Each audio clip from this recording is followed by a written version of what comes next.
I saw this post from Louis that Zev Nadler celebrated on LinkedIn this evening, and I've put my little response in the bottom, and my response actually is not all that helpful, saying go and find some apps.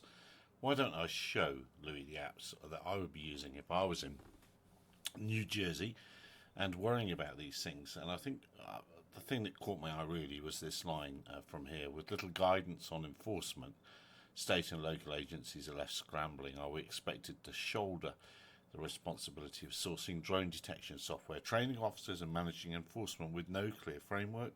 Approaching even legally flying operators can quickly spiral into unintended negative encounters. This reactive approach isn't sustainable, and it's certainly not effective. Yeah, so there's fair points there, Louis. Fair points. So firstly, on those restrictions in New Jersey that are there at the moment, I would go straight away to Altitude Angel's drone safety map, because you know it's no good trying to enforce, thinking you're enforcing something over here or over here when these are, that's there anyway. But these are what these look like. These 1 nautical mile radius circles, or 3.14. It's pi, isn't it? 3.14 nautical mile square nautical mile areas. So it's a lot of airspace. It's just shy of 70 nautical miles of restricted airspace that's been enforced. So look, Somerset. I'm from the real Somerset. But anyway, I digress. So yeah, I would be looking at Altitude Angel's map. Obviously, you can do all of this on your phone. I just happen to be doing this in the browser. I'd be looking at ADSB Exchange to see if the traffic that you're looking at is aircraft or whatever. I'd be looking at the Stellarium. I love Stellarium, by the way. Wonderful app if you're into the stars. And I partly think a lot of this whole kerfuffle is that people don't look out at the sky anymore. Back in the day, there would have been somebody in every village that could navigate with the stars.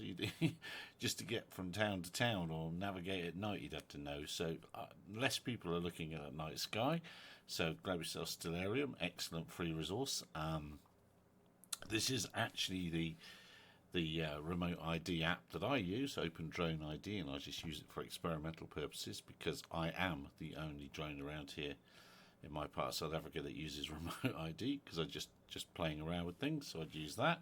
And if I wanted to get a bit more serious about things, I'd get myself a software-defined radio and a copy of DragonOS, because DragonOS can do clever things. It can do your RID stuff, and it can look for Bluetooth and Wi-Fi and sniff packets out from drones in the sky and present them to you. So I'd find an old laptop that I could put Linux on and do that. So that is what I'd need.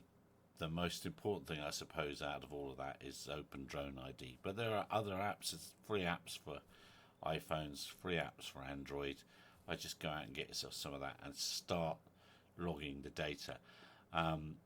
I see lots of people beginning to say that network remote ID is the only solution. Well, because of the supposed short range of remote ID, it goes a lot further than people think, and you can mesh several phones or several devices to get results over wide areas. And the FAA themselves are actually doing that in cities. I think this area, New Jersey, is just outside of that. So anyway, there we go, Louis. There's my video response to your thoughts on LinkedIn this evening. How to capture a New Jersey drone.